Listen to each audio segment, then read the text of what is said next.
Amaya Johnson had always believed in making a difference. At 19, she balanced college classes with volunteer work at a local community center, where she mentored younger kids. That afternoon, after finishing her shift, she packed her bag and started her walk home. The streets were quiet, with the sun casting a warm glow over the neighborhood. She hummed softly, thinking about her plans for the evening. Halfway home, a police car pulled up beside her. Amaya paused, confused, as the window rolled down. A stern-faced officer with sharp eyes and a rigid posture leaned out. The officer's badge read Karen Blake. "You there?" Karen called, her tone sharp. "Where are you coming from?" Amaya blinked, startled by the sudden confrontation. "I just left the community center," she replied politely. "I'm heading home." Karen stepped out of the car, scrutinizing Amaya from head to toe. "You matched the description of someone involved in vandalism nearby," she said. Amaya frowned, confusion flickering across her face. "I think there's a mistake, officer. I've been at the community center all day." Karen crossed her arms. "We'll see about that. Let me see some ID." Amaya reached into her bag and handed over her student ID, her hand steady despite the officer's harsh tone. Karen examined it but seemed unsatisfied. She stepped closer, her gaze narrowing. "What were you doing at the community center?" Karen asked, her voice dripping with suspicion. "I volunteer there," Amaya answered calmly. "I help tutor kids." Karen's expression didn't soften. "That sounds convenient. Let's not waste time. Turn around and put your hands behind your back." Amaya's eyes widened. "Excuse me? I haven't done anything wrong." Karen ignored her protests and pulled out a pair of handcuffs. "You can explain yourself back at the station." A small group of passersby stopped to watch, their expressions a mix of confusion and concern. Amaya glanced at them, her heart pounding. She had done nothing to warrant this treatment, but she knew arguing would only make things worse. "Fine," she said quietly, turning around. "But this is a mistake." Karen snapped the cuffs onto Amaya's wrists, her grip firm. She led her to the patrol car, ignoring the murmurs of the onlookers. Amaya kept her head held high, refusing to let the humiliation show on her face. As the car drove toward the station, Amaya stared out the window, her mind racing. Who would vandalize anything near the community center? Why was she being targeted? She thought of her father, Marcus Johnson, a man who had always taught her to stand strong in the face of injustice.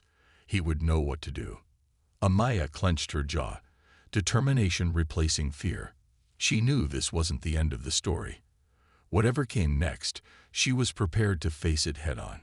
After all, she had done nothing wrong, and she was going to prove it. The police station was cold and unwelcoming.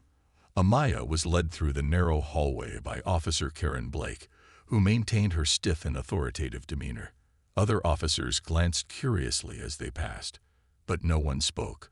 Amaya felt the weight of the handcuffs on her wrists, a constant reminder of the unfair situation she was in.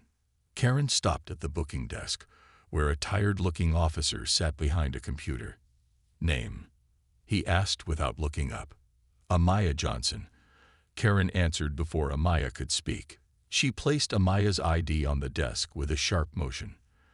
The officer glanced at the ID, then at Amaya. He hesitated for a moment, as if sensing something was off, but said nothing. Karen handed him the paperwork and led Amaya toward a holding cell. "Wait here," Karen said as she unlocked the door to the small bare cell. "You'll stay here until we figure out what to do with you." Amaya stepped inside, the heavy metal door closing behind her. The sound echoed in the quiet station, making her feel more isolated than ever. She sat on the hard bench, her heart pounding. She knew she hadn't done anything wrong, but the situation felt overwhelming. After a few minutes, Karen returned, holding a clipboard. "I need to take your personal belongings," she said. Amaya stood up and handed over her bag. Karen searched it thoroughly, pulling out her phone, wallet, and a few notebooks. Karen's eyes lingered on Amaya's phone. "This will stay with us until we're done here." Amaya's frustration grew, but she kept her tone calm. "Officer, I've done nothing wrong. Can you at least explain why I'm here?" Karen smirked. "You think you can talk your way out of this? I've dealt with plenty like you before. Just sit tight." Before Amaya could respond, Karen's gaze shifted to her hair. Amaya's natural curls were tied neatly into a bun, but Karen's expression twisted into one of disdain. "Let's make this simple," Karen said coldly. "We have rules here. You'll need to be cleaned up. That hair is too much trouble." Amaya's heart sank. "Excuse me? My hair has nothing to do with anything." Karen ignored her protest. "We'll take care of it soon. You don't make the rules here." Amaya clenched her fists, feeling the humiliation rising. She sat back down, her mind racing. She thought of her father again. He had always told her that some people would judge her unfairly, but she had to remain strong. Karen walked away, leaving Amaya alone in the cell. The silence was heavy, but Amaya refused to let it break her spirit. She took a deep breath, reminding herself of one truth. This was temporary. Her father would come, and when he did, the truth would be known. Karen had no idea who she was dealing with, and she was about to find out. Sitting on the hard bench of the holding cell, Amaya stared at the dull gray walls, her thoughts racing. She knew she hadn't done anything wrong, but the weight of the situation made her feel small.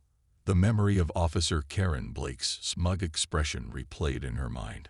However, she also knew one thing for certain. Her father, Marcus Johnson, wouldn't let this injustice go unanswered. Back at home, Marcus Johnson was finishing up a meeting when his phone rang. Seeing Amaya's name on the screen, he answered immediately. "Hey, sweetheart," he said warmly. But the voice on the other end wasn't his daughter. It was a shaky recording from the station. "Mr. Johnson, this is the local police department," the voice said. "Your daughter, Amaya Johnson, has been detained and is currently in custody." The message ended abruptly, leaving Marcus staring at the phone in disbelief. He quickly called back, demanding to speak with someone in charge. When he couldn't get a clear answer, he grabbed his coat and rushed out the door. Marcus was a well-known civil rights lawyer, and his reputation for standing up to injustice preceded him. If the police didn't realize who they had detained, they were about to find out. At the station, Amaya sat quietly, counting the minutes until her father arrived. She had already given up trying to reason with Karen, who seemed determined to make the situation as difficult as possible. Karen passed by the cell every now and then, casting Amaya judgmental looks but saying nothing. Meanwhile, Marcus made a series of calls as he drove to the station. He contacted trusted colleagues, community leaders, and even a journalist who owed him a favor. By the time he arrived at the police station, word of Amaya's arrest had already started to spread. As Marcus walked into the station, his commanding presence immediately drew attention. Officers glanced at him with curiosity, some recognizing him from previous cases. He approached the desk and addressed the officer in charge. "I'm Marcus Johnson, Amaya Johnson's father," he said, his voice calm but firm. "I need to see her immediately." The officer hesitated, glancing at Karen, who stood a few feet away. Karen's expression faltered as she realized who Marcus was. Marcus locked eyes with her, his gaze sharp and unwavering. "Are you the one who detained my daughter?" he asked. Karen tried to regain her composure. "Your daughter was acting suspiciously," she said defensively. "We followed protocol." Marcus raised an eyebrow. "I'll be the judge of that," he said. "And if you violated her rights, I promise you, there will be consequences." The officer in charge led Marcus to the holding area, unlocking the cell where Amaya sat. When she saw her father, relief washed over her face. Marcus embraced her briefly before turning back to the officers. "This isn't over," he said, his voice steady. "I'm going to make sure justice is served, for my daughter and for anyone else who's been treated unfairly." As Marcus walked out of the station with Amaya by his side, he remained calm on the outside, but his mind was racing. The humiliation and unfair treatment his daughter had endured lit a fire in him. He knew this wasn't just about Amaya. It was about stopping the kind of behavior that had likely hurt many others who didn't have someone like him to fight for them. The moment they got home, Marcus sat Amaya down. "Tell me everything," he said gently, placing a notebook and pen on the table. Amaya recounted every detail, from Officer Karen Blake's harsh tone to the humiliating threats about shaking her hair. Marcus listened carefully, writing down every word. When she finished, he leaned back in his chair, his jaw tight. "We're not letting this go," he said firmly. The next morning, Marcus got to work. He called his legal team and started gathering evidence. He contacted witnesses who had seen Amaya's arrest, ensuring their statements would support her case. Through his connections, Marcus also obtained security footage from the station, which clearly showed Karen's actions and her unwarranted treatment of Amaya. Meanwhile, Amaya tried to focus on her schoolwork, but the experience lingered in her mind. She scrolled through social media, hesitating before sharing her story. With her father's encouragement, she finally posted a thoughtful and composed account of what had happened, leaving out Karen's name but describing the injustice she had faced. Within hours, Amaya's post began to gain traction. Friends, classmates, and even strangers shared it, expressing outrage and solidarity. Soon, local news outlets picked up the story. Reporters camped outside the police station, demanding answers from the department. The story became a lightning rod for conversations about accountability in law enforcement. Karen Blake, meanwhile, found herself in the spotlight for all the wrong reasons. Inside the station, her colleagues whispered about the brewing storm. Karen tried to defend her actions, claiming she was just doing her job, but even her closest allies were growing wary. The police chief, a seasoned officer named James Carter, called an emergency meeting. "This situation is spiraling out of control," he said, addressing his staff. "We need to address it head-on. And if any of you were involved in this incident, now is the time to speak up." Karen sat silently, her face pale. She hadn't expected her actions to lead to this level of backlash. For the first time, doubt crept into her mind. Had she made a mistake? Outside the station, protesters began to gather. Community leaders organized peaceful demonstrations, holding signs that read "Justice for Amaya" and "Stop Abuse of Power." Marcus attended the protests, speaking calmly but passionately about the need for change. "This isn't just about my daughter," he told the crowd. "It's about making sure no one else has to go through what she did." As the sun set on another day of protests, Marcus knew the fight was far from over. The storm had only just begun. The morning after the protests, the police station buzzed with tension. The chief's office phone rang constantly, reporters knocked on the doors, and emails flooded in. The story of Amaya's wrongful arrest had spread beyond the town, making headlines in nearby cities and gaining attention on social media. Community members demanded answers, and the department was under intense pressure to act. Officer Karen Blake sat at her desk, her usual confidence replaced by unease. She could feel the stares of her colleagues as they whispered in hushed tones. Even those who had once supported her kept their distance. Karen had always prided herself on being strict and by the book, but now she was beginning to realize that others didn't see her actions the same way. The police chief, James Carter, called Karen into his office. As she stepped inside, she noticed a file on his desk with her name on it. He gestured for her to sit. "Officer Blake," he began, his voice firm, "we need to talk about the incident involving Amaya Johnson." Karen straightened her posture. "Chief, I was following protocol." She looked suspicious and "Enough," Carter interrupted, holding up a hand. "I've reviewed the footage from that day. Your actions were not only unnecessary, but also deeply unprofessional. There's no excuse for the way you treated her." Karen's face flushed. "Chief, I didn't mean." Carter cut her off again. "Intentions don't matter right now. What matters is the impact of your actions. You humiliated a young woman without any evidence of wrongdoing, and now our entire department is under fire because of it." Karen's hands clenched in her lap. "What happens now?" she asked, her voice quieter than usual. "You're being placed on administrative leave, effective immediately," Carter said. "There will be a full investigation, and if the findings confirm misconduct, there will be consequences."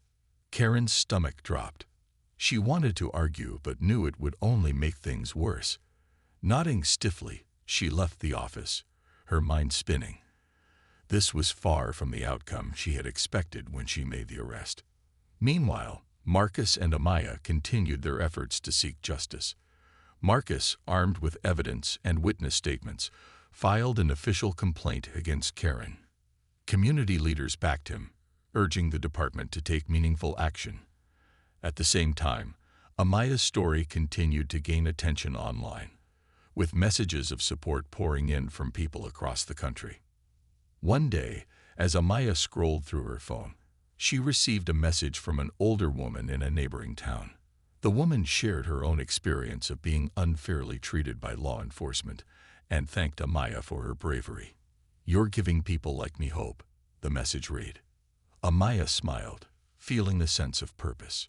"We're not done yet," she said to her father, who sat across the table from her. "This isn't just about us. It's about everyone." Marcus nodded.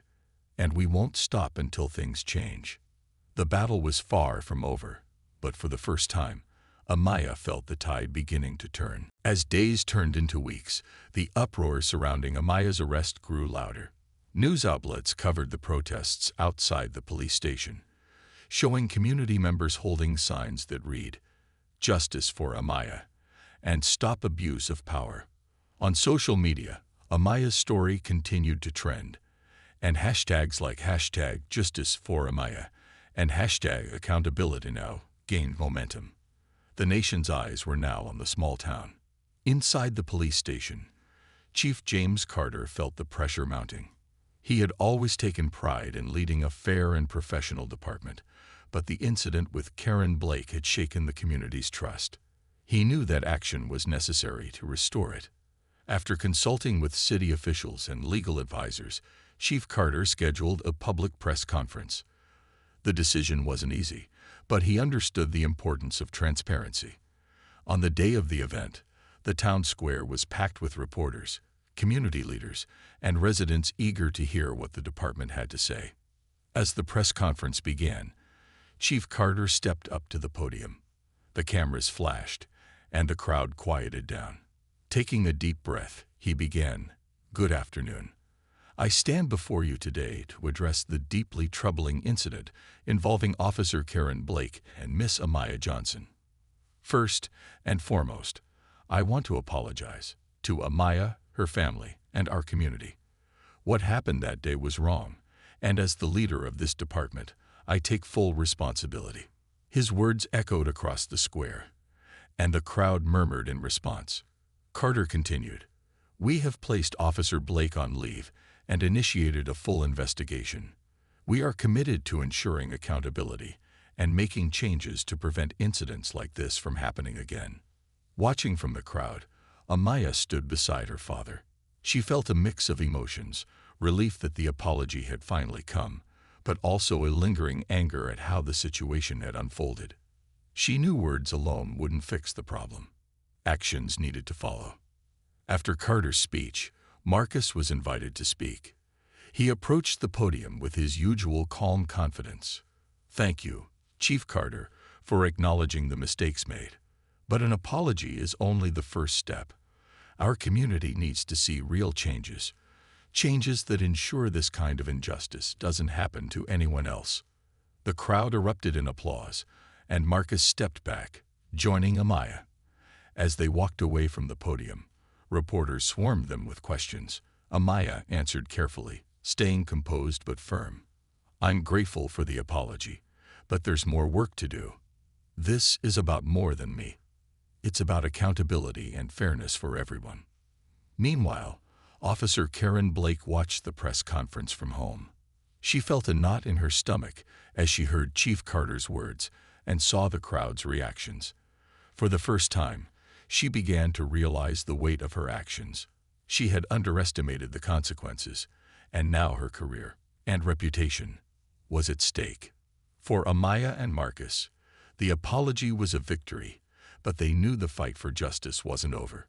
They were determined to turn this moment into a movement for real change. The internal investigation into Officer Karen Blake's actions came to a close after several weeks of scrutiny. The findings were clear. Karen had violated protocol and abused her authority during Amaya's arrest. The report also revealed a pattern of similar complaints against Karen in the past, none of which had been properly addressed. The police department had no choice but to act decisively. Chief Carter called Karen into his office one last time. The atmosphere was heavy as Karen sat across from him, her face pale and her hands trembling. She already knew what was coming. "Officer Blake," Chief Carter began, his voice steady but firm, "the investigation has concluded, and the evidence against you is undeniable. Your actions not only violated department policy, but also betrayed the trust of this community. Effective immediately, you are terminated from this department." Karen nodded slowly, unable to meet his eyes. "I understand," she whispered, her voice barely audible. As she left the station for the final time, Karen felt the weight of her mistakes pressing down on her. The consequences of her actions were clear, but deep down, she wondered if she could ever make amends. Meanwhile, Amaya and Marcus continued their efforts to bring about change. The community's response had been overwhelming, with people rallying together to demand better training, stricter oversight, and more accountability in law enforcement. Marcus worked closely with local leaders to draft new policies aimed at preventing incidents like Amaya's arrest from happening again. One evening, as Amaya prepared for a community meeting, she received a surprising message. It was from Karen Blake. The message was short but sincere. "Amaya, I know I can't undo what I did to you, but I want to apologize. If there's any way I can help make things right, please let me know." Amaya stared at the message for a long time, unsure how to respond. She shared it with her father, who gave her a thoughtful look. "It's up to you," Marcus said gently. "Sometimes, accepting an apology can be a step toward healing, for both sides." After careful consideration, Amaya decided to meet Karen. They arranged to meet at a local park, away from the public eye. When Karen arrived, she looked nervous and unsure of herself. Amaya, however, was calm and composed. "Thank you for agreeing to meet," Karen said, her voice shaking. "I know what I did was wrong. I let my biases and assumptions control my actions, and I hurt you in the process. I'm so sorry." Amaya listened carefully, her expression unreadable. Finally, she spoke. "I accept your apology," she said. "But change isn't just about saying sorry. It's about what you do next." Karen nodded. "I've started volunteering with community groups to learn and grow. I want to be better, even if it's too late for my career." As Amaya walked away from the meeting, she felt a sense of closure. Karen's journey was her own, but Amaya's focus remained on the bigger picture, creating a world where such injustices were no longer possible. Months after the incident, Amaya Johnson stood in a packed community center, facing a crowd of familiar and new faces. The event, organized by local leaders and activists, was called Path to Justice, Lessons from Amaya's Story. It was an opportunity to reflect on the journey and push for further progress. As she stepped up to the microphone, the audience fell silent. Amaya took a deep breath and began. "When I was arrested that day, I felt helpless. I didn't know what would happen next, and I certainly didn't expect my story to resonate with so many people.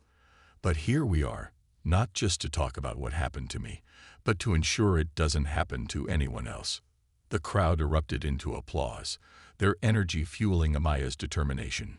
She continued, "This isn't just about one officer or one mistake. It's about addressing the systems that allow these injustices to happen. We have a responsibility, to ourselves and to each other, to create a future where everyone is treated with dignity and respect." Amaya's words carried a sense of hope and purpose that inspired the room. Among the audience was her father, Marcus, who had worked tirelessly to turn the incident into a platform for change. Sitting beside him was Chief Carter, who had committed to reforming his department. New training programs had been implemented, and an independent oversight committee was now in place to hold officers accountable. Even Karen Blake, the former officer at the center of the controversy, had begun a journey of reflection and growth. Though no longer part of the force, Karen had volunteered to speak at workshops about the dangers of bias and the importance of fair treatment. Her story served as a cautionary tale, and while she had much to atone for, her willingness to learn and change had earned her a measure of respect from some. After the event, a young girl approached Amaya. She looked up at her with wide, curious eyes. "Miss Amaya," she said shyly, "you're really brave. I want to be like you when I grow up." Amaya knelt down to meet her at eye level, a warm smile spreading across her face. "Thank you," she said softly. "But you don't have to wait to grow up to make a difference. You can stand up for what's right every day, even in small ways." The girl nodded eagerly, and Amaya felt a deep sense of fulfillment. It was moments like these that reminded her why the fight for justice was worth it. As the event ended and people began to leave, Marcus walked over to his daughter. "You were amazing," he said, pride evident in his voice. Amaya smiled, leaning into his embrace. "We did this together, Dad. This was as much your fight as it was mine." The night ended on a high note, but Amaya knew the work wasn't over. The seeds of change had been planted, and it was up to the community, and people like her, to nurture them. Together, they were building a legacy of justice, fairness, and hope for the future.